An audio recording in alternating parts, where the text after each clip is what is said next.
इस वक्त की बड़ी खबर यह है कि कल पाकिस्तान की सीमा से सटे हुए हमारे राज्यों में मॉक ड्रिल की जाएगी। क्या दोबारा जंग का खतरा मौजूद है?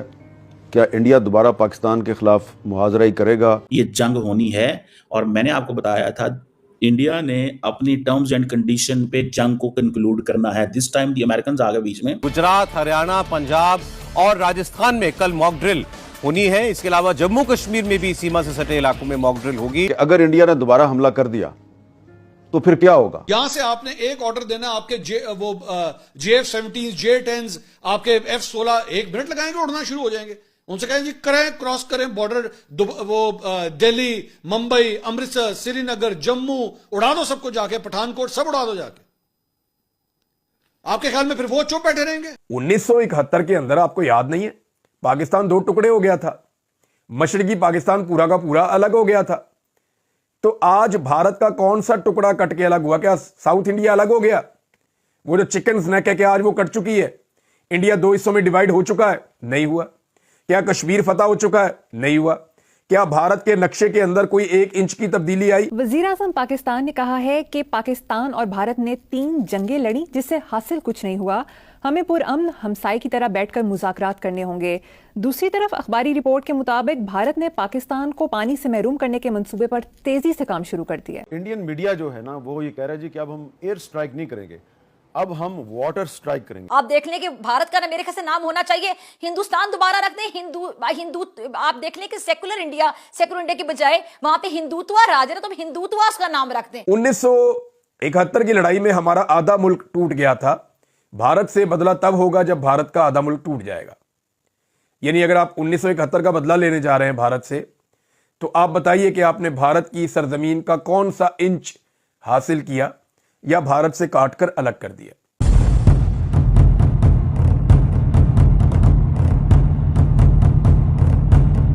दोस्तों, इंडियन आर्मी ने कल पाकिस्तान से सटे राज्यों के सीमावर्ती इलाकों में फिर से मॉक ड्रिल करने का फैसला लिया है। अब भारत सरकार का ये फैसला देखकर पाकिस्तान में हड़कंप मचा हुआ है। पाकिस्तानी फौज बंकरों में जा छिपी है, क्योंकि पाकिस्तानियों को अच्छे से याद है कि पिछली बार जब भारत ने मॉक ड्रिल करने का फैसला लिया था तब आधा पाकिस्तान शमशान बन गया था।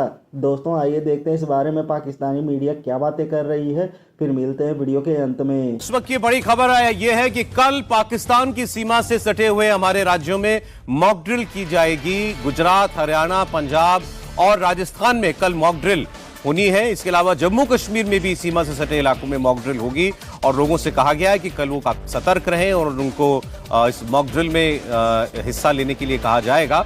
अब ये क्यों अचानक ये मॉक ड्रिल की जरूरत महसूस हुई है? देवेंद्र पराशर हमारे पॉलिटिकल एडिटर जुड़े हैं हमारे साथ, सीधे उनके पास चलते हैं। जी देवेंद्र, कल ये मॉक ड्रिल होगी और जैसा कि जिन राज्यों को आपने बताया कि हरियाणा, चंडीगढ़, जम्मू कश्मीर, पंजाब, राजस्थान, गुजरात, इन राज्यों में जो कि पाकिस्तान के साथ जिनकी सीमा रेखा मिलती है या फिर अगर पाकिस्तान की तरफ से कुछ हो, गोलीबारी जैसी चीज़ें, तो जो राज्य प्रभावित हो सकते हैं, उसमें ख़ास तौर पे वैसे कंडीशन में सिविलियन को क्या करना है और उस लिहाज से एक मॉक ड्रिल किया जा रहा है। और समझा जा सकता है कि अगर बार बार भारत सरकार के द्वारा ये कहा जा रहा है कि ऑपरेशन सिंदूर अभी जारी है, तो उस लिहाज से सतर्कता पूरी तरह से रखनी है और ये निर्देश दिया गया है सभी संबंधित राज्यों के चीफ सेक्रेटरी को कि इस तरह का मॉक ड्रिल कल कराया जाए। इन सब कि पिछली बार जब मॉक ड्रिल कराया जा रहा था तो जो तारीख थी मॉक ड्रिल की उससे 1 रात पहले ही भारत ने ऑपरेशन सिंदूर किया और तब ये समझ में आया कि हाँ उसका रिलेवेंस किस रूप में था, क्योंकि भारत ये समझ रहा था कि अगर एस्केलेशन होगा तो हमें किस प्रकार की तैयारी करनी है और किस लेवल तक लेके जाना है।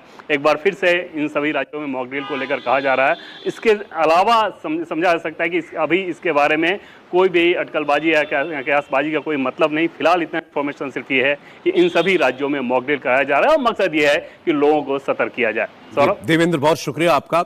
लेकिन ये तो देखिए हुआ था ना ऐसा ही कि जब मॉक ड्रिल का ऐलान किया गया था भारत में 2 दिन वो मॉक ड्रिल चलनी थी, लेकिन फर्स्ट डे मॉक ड्रिल का हुआ 6-7 की रात को स्ट्राइक कर दी गई थी पाकिस्तान के अंदर। तो इससे आप कोई अनुमान मत लगाइए कि अब दोबारा जो है दोबारा हम मॉक ड्रिल कर रहे हैं तो फिर मिसाइल मारेंगे पाकिस्तान के ऊपर। कोई इसमें कयासबाजी नहीं है, लेकिन हाँ ये कि एक इम्पॉर्टेंट खबर है और जरूरत तो महसूस हुई कि भाई लोगों को कम से कम उस मोड में रखा जाए लगातार तैयारी में कि कभी कुछ जरूरत पड़ी तो भाई आप लोग सतर्क रहिएगा। बिल्कुल सौरभ, देखिए ऐसा है जो आपने देखा जिस प्रकार पाकिस्तान ने हमारे जो टेररिस्ट कैंप स्ट्राइक करने के बाद रिटेलिएट किया, उसने दर्शाया कि उसको सिविलियन पॉपुलेशन या सिविलियन लोगों के जान माल के नुकसान से कोई परवाह नहीं है। इसको मद्देनजर रखते हुए पहला ऑपरेशन करने के पहले भी हमने मॉक ड्रिल ऐलान करी थी और मॉक ड्रिल कई जगह पे करी भी गई और उसके बाद में हमारा स्ट्राइक गया जो 9 टारगेट हमने इनके तबाह करे। अभी जो मॉक ड्रिल्स हैं ये जो पाकिस्तान ने कार्रवाई करी उसको मद्देनजर रखते हुए वो पूरे इलाके जो पाकिस्तानी ड्रोन्स या उसके मिसाइल्स की जद में आ सकते हैं वहाँ की आबादी को ये आगाह कराने के लिए है कि अपनी जान माल की रक्षा कैसे करनी है। और जो मॉक ड्रिल्स का सिलसिला है ये यूनियन वॉर बुक के अंदर दिया गया है कि लड़ाई के माहौल में सिविल डिफेंस का क्या रोल रहता है। लेकिन इसके साथ साथ मैं आपको बताना चाहूँगा नेशनल डिज़ास्टर मैनेजमेंट अथॉरिटी जो 2005 के अंदर स्थापित हुई उसके बाद से नेशनल डिज़ास्टर मैनेजमेंट अथॉरिटी लगातार भारत के हर एक हिस्से में अलग अलग स्टेट्स में आपदा प्रबंधन के ऊपर और क्राइसिस मैनेजमेंट के ऊपर मॉक ड्रिल्स करवाती है, मॉक एक्सरसाइजेस कराती है। ड्रिल होती है एक बड़ी लिमिटेड एक्टिविटी और एक्सरसाइज होती है एक पूरा गवर्नमेंट का रिस्पांस एक किसी आपदा से निपटने के लिए। तो आज के दिन के अंदर इंसिडेंट रिस्पांस सिस्टम पूरे भारतवर्ष के अंदर लागू कर दिया गया है जी। हर एक स्टेट गवर्नमेंट, हर एक डिस्ट्रिक्ट एडमिनिस्ट्रेशन उसकी उनकी जिम्मेवारी है। उनके नीचे civil defence, home guard, police का अदारे, National Disaster Response Force, State Disaster Response Force सारे काम करते हैं। DGISPR ने कहा कि वक्त आ गया है कि कश्मीर बनेगा पाकिस्तान।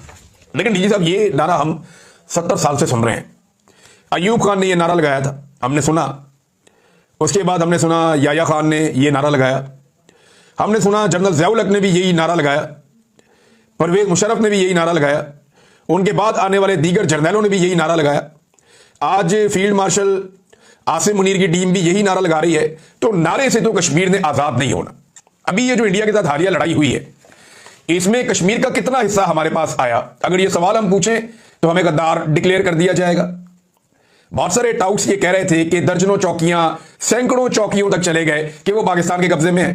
अभी एक और टाउट को मैं सुन रहा था, बहरूपिये को, वो ये कह रहा था जी कि बहुत सारा मकबूजा कश्मीर का इलाका पाक फौज ने अपने कंट्रोल में ले लिया हुआ है, इस वक्त वो हमारे पास है। यार झूठ तो मत बोलो ना यार, जब लेंगे तो सेलिब्रेट करेंगे ना, सारे मिलकर करेंगे। अब जब नहीं लिया तो फिर आप ऐसी बातें क्यों कर रहे हैं जो हुई नहीं।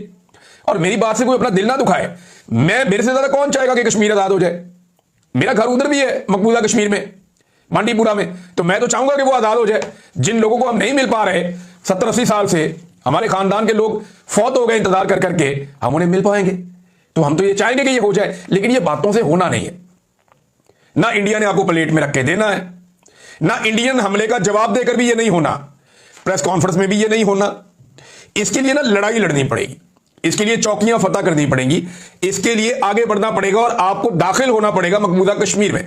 अब अगर वक्त आ गया है तो हम उम्मीद करते हैं कि जल्द हम ये देखेंगे कि पाकिस्तान की फौज कहीं मकबूजा कश्मीर में दाखिल हो रही होगी और दाखिल होकर वो अनाउंस करेंगे कि मकबूजा कश्मीर आजाद हो गया। वैसे हमारी फौज का जो बनाने का वाहिद मकसद है, बड़ा मकसद, वो यही है। वरना पाकिस्तान और इंडिया की लड़ाई क्या है? जो वाहिद लड़ाई है वो कश्मीर के मामले पे है ना। कश्मीर हमारे पास होगा, इंडिया पानी भी नहीं रोक सकेगा, हमारी चीजें सारी सीधी हो जाएंगी। लेकिन यही कश्मीर इंडिया के कंट्रोल में, हमारा पानी भी खतरे में है और कश्मीरी भाई जो है उनकी जान भी खतरे में है। लिहाजा असल जो लड़ाई है ना वो पानी की है। ये बात आप सब याद रखिएगा कि जो हमायत का एक बड़ा हिस्सा है कश्मीरियों के साथ, उसका एक बड़ा रीजन जो है वो पानी है, क्योंकि वहां पे जो रहेगा वो पानियों पे कंट्रोल करेगा। और पाकिस्तानी पानियों पे अगर इंडिया कंट्रोल करेगा तो पाकिस्तान के लिए ये बड़ा इशू होगा। लोग अब वीडियोस बना के डाल रहे हैं कि जनाब दरिया किस तरह उतर गए हैं, जहां पे इंडिया ने पाकिस्तान का पानी रोका है। और ये एक तरह का एक्ट ऑफ वॉर है। इस एक्ट ऑफ वॉर को अब कैसे पाकिस्तान रिस्पॉन्ड करता है ये आने वाले दिनों में आपको पता चलेगा। DGISPR ने एक और बात की तुलबा को कि आर्मी चीफ ने भारत को 26 जगह पर जवाब देने का फैसला किया। अच्छा, DGISPR कह रहे हैं कि आर्मी चीफ ने फैसला किया कि भारत को 26 जगह पर जवाब देना है। जो नून लीग है वो ये कह रही है कि नवाज शरीफ ने ये सारी लड़ाई को डिजाइन किया और कैसे जवाब देना है नवाज शरीफ ने किया। भाई मेरा मशवरा ये है कि पहले आप दोनों आपस में बैठ के तय कर लें। कौम कंफ्यूज हो रही है कि ये जंग का फैसला और जंग का डिजाइन जो है ये फील्ड मार्शल ने किया या ये एवन फील्ड मार्शल ने किया। अवाम बहुत कंफ्यूज है, उन्हें बिल्कुल समझ नहीं आ रही कि एक्चुअली ये नवाज शरीफ साहब का कारनामा है या जनरल आसिम मुनीर का कारनामा है। तो दोनों अपने अपने लीडर्स को उठा रहे हैं। हालांकि देखिए फौज का काम होता है लड़ाई लड़ना, एयरफोर्स ने जाके उनके तैयारी गिराए हैं। और जो पाकिस्तान की एक कामयाबी है, जिसको मैं एक बड़ी कामयाबी कहता हूं इस पूरी लड़ाई में, वो एयरफोर्स ने हासिल की है। जमीन पे हमने 1 इंच भी नहीं लिया। अब जनाब शहबाज शरीफ साहब ने एक बात और कही है, पहले जरा वो बात मैं आपको पढ़ के सुना दूं। ये पसरूर में गए थे शहबाज शरीफ साहब, आर्मी चीफ साहब साथ खड़े हुए थे और शहबाज शरीफ साहब उनको हाथ लगा लगा कि उन्होंने बार बार कहा कि मुझे इन पे फख्र है, इन्होंने बड़ा काम किया है, जंग में इन्होंने बहुत प्लानिंग की है, मैं ज़ाती तौर पे इस बात का गवाह हूँ, मैं इनसे राब्ते में रहा हूँ, तो ये कामयाबी का सहरा इनके सर जाता है, पूरे पाकिस्तान को इन पे फख्र होना चाहिए। ये शहबाज शरीफ साहब ने बात की, आर्मी चीफ ने उनका बहुत शुक्रिया भी अदा किया। लेकिन शहबाज शरीफ साहब ने कुछ ऐसा कहा जिसे सुनने के बाद मैं हैरान हो गया कि ये शहबाज शरीफ साहब कैसे ये बात कह सकते हैं।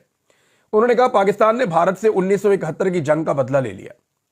इस जंग में यानी बदला ले लिया, इस जंग में ये जो अब हुई है लड़ाई, इसमें पाकिस्तान ने 1971 की जंग का बदला भारत से ले लिया है और दुनिया को बताया कि पाकिस्तान की फौज एक जरी फौज है और दुनिया की कोई ताकत इसको शिकस्त तो दूर इसका बाल भी बिका नहीं कर सकती।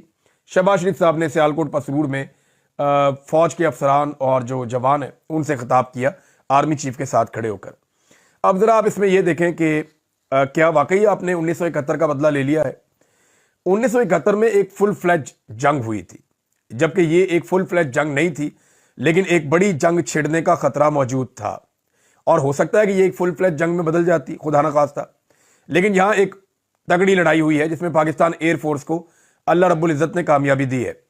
1971 की लड़ाई में हमारा आधा मुल्क टूट गया था। भारत से बदला तब होगा जब भारत का आधा मुल्क टूट जाएगा।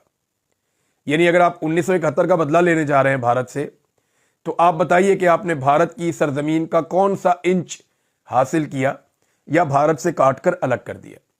एग्जैक्टली तमाम फोर्सेस उन्हीं जगहों पे खड़ी हैं जहां पहले खड़ी थी। देखें, मैं 71 से मुवाजना कर रहा हूं, ये कोई ना कहे कि मैं इस जंग को बुरा कह रहा हूं, ये कोई शरारत ना करे कि मैं ये कह रहा हूं कि ये जंग में पाकिस्तान कामयाब नहीं हुआ। नहीं, ये जो लड़ाई हुई है ये पाकिस्तान को अल्लाह ताला ने कामयाबी दी है, लेकिन इसका मवाजना एक गलत चीज से शहबाज शरीफ साहब कर रहे हैं और वो है 1971। 1971 के अंदर आपको याद नहीं है पाकिस्तान 2 टुकड़े हो गया था, मशरकी पाकिस्तान पूरा का पूरा अलग हो गया था। तो आज भारत का कौन सा टुकड़ा कट के अलग हुआ? क्या साउथ इंडिया अलग हो गया? वो जो चिकन स्नैक है क्या आज वो कट चुकी है? इंडिया 2 हिस्सों में डिवाइड हो चुका है? नहीं हुआ। क्या कश्मीर फतह हो चुका है? नहीं हुआ। क्या भारत के नक्शे के अंदर कोई 1 इंच की तब्दीली आई? पाकिस्तान के नक्शे में भी नहीं आई, लेकिन भारत के नक्शे में कोई 1 इंच की तब्दीली आई? नहीं आई। पाकिस्तान का तो नक्शा बदल गया था ना 1971 में। तो ये शबाश। दोस्तों, ऑपरेशन सिंदूर होने से 2 दिन पहले ही भारतीय सेना ने यह ऐलान किया था कि हम पाकिस्तान से सटे राज्यों के सीमावर्ती इलाकों में एक मॉक ड्रिल करेंगे और जनता को जागरूक करेंगे कि युद्ध के हालात में कैसे संयम बरता जाता है। लेकिन एक दिन मॉक ड्रिल होने के बाद ही भारतीय फौज ने पाकिस्तान पर हमला बोल दिया और ऑपरेशन सिंदूर शुरू करते हुए पाकिस्तान के आधे से ज़्यादा शहरों को तबाह बर्बाद कर दिया। अभी इंडियन आर्मी फॉर्म में आई ही थी कि डोनाल्ड ट्रंप ने ये ऐलान कर दिया कि हमने दोनों देशों के बीच सीज फायर करवा दिया है और करोड़ों भारतीयों का दिल टूट गया। लेकिन पीएम मोदी ने एक ऐलान के दौरान कहा कि हमने ऑपरेशन सिंदूर को अभी बंद नहीं किया है, ऑपरेशन सिंदूर अभी जारी ही रहेगा। और अब फिर से मॉक ड्रिल का ऐलान होते ही पाकिस्तान में हड़कंप मच गया है। पाकिस्तानियों को यह अच्छे से पता है कि भारत दोबारा उन पर हमला करेगा। सीज फायर के तुरंत बाद ही पूरे पाकिस्तान में ईद जैसा माहौल हो गया था। पाकिस्तानी अपने झूठी जीत की खुशियां मनाने लगे थे और पूरी दुनिया में प्रोपेगेंडा फैलाने लगे थे कि जिस तरह हमने 1947, 1965, 1971 और 1999 की जंग जीती थी, उसी तरह हम ये जंग भी जीत गए हैं। लेकिन पाकिस्तानी पीएम शहबाज शरीफ ने उनका पोल खुद ही खोल दिया। उन्होंने अपनी विक्ट्री स्पीच के दौरान ये कहा कि हमने 1971 की जंग का बदला ले लिया है। यानी पाकिस्तानी पीएम शहबाज शरीफ इनडायरेक्टली ये कबूल कर रहे हैं कि हम 1971 का जंग हारे थे। दोस्तों, पाकिस्तान चाहे कितना भी झूठ और प्रोपेगेंडा फैला ले, सच्चाई छुप नहीं सकती है। पाकिस्तानी आर्मी को यह अच्छे से पता है कि ये सभी जंग किसने जीती है। दोस्तों, वीडियो में अंत तक बने रहने के लिए धन्यवाद। मिलते हैं अगले वीडियो में।